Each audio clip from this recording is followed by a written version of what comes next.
ചോദ്യപേപ്പർ ചോർച്ചയുമായി ബന്ധപ്പെട്ട വാർത്തയിലേക്കാണ്. ക്രിസ്മസ് പരീക്ഷ ചോദ്യപേപ്പർ ചോർച്ച. ആ കേസിൽ ചോദ്യം ചെയ്യലിന് ഹാജരാകണമെന്നാവശ്യപ്പെട്ട് MS സൊല്യൂഷൻസിലെ അധ്യാപകർക്ക് ക്രൈംബ്രാഞ്ച് ഇന്ന് വീണ്ടും നോട്ടീസ് നൽകാൻ പോവുകയാണ്. ആദ്യം നോട്ടീസ് നൽകിയപ്പോൾ ആരും പ്രതികരിച്ചില്ല. മാത്രമല്ല CEO ഷുഹൈബ് എന്നയാൾ ഇപ്പോഴും ഒളിവിലാണ്.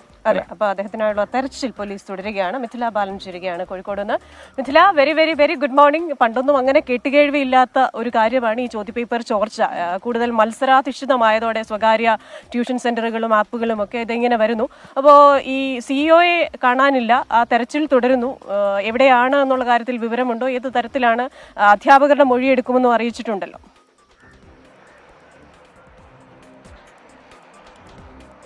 Christina, good morning.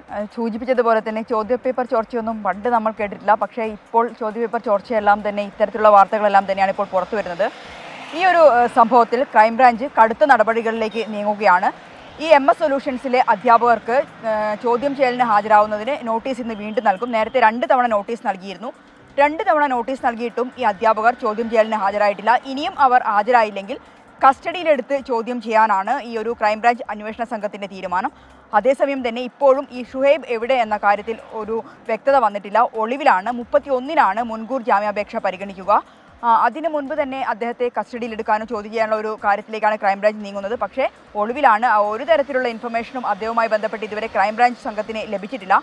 മറ്റൊന്ന്, ഈ MS സൊല്യൂഷൻ എന്ന സ്ഥാപനത്തിൻ്റെ സമൂഹ മാധ്യമ അക്കൗണ്ടുകളുടെ വിവരങ്ങൾ തേടി മെറ്റയ്ക്കും ഒപ്പം തന്നെ ഈ ചാനലിൻ്റെ വീഡിയോയുമായി ബന്ധപ്പെട്ട കാര്യങ്ങൾക്ക് ഫേസ്ബുക്കിലും നോട്ടീസ് നൽകിയിരിക്കുന്നു, മെയിൽ അയച്ചിരുന്നു.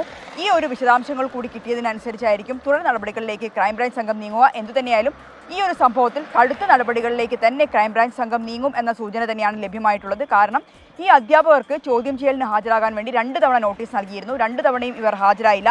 ഇന്ന് വീണ്ടും നോട്ടീസ് നൽകും. ഇതിലും അവർ ഹാജരായില്ലെങ്കിൽ കസ്റ്റഡിയിലെടുത്ത് ചോദ്യം ചെയ്യാൻ തന്നെയാണ് അന്വേഷണ സംഘത്തിൻ്റെ തീരുമാനം. പ്രജിൻ, ക്രിസ്റ്റീന.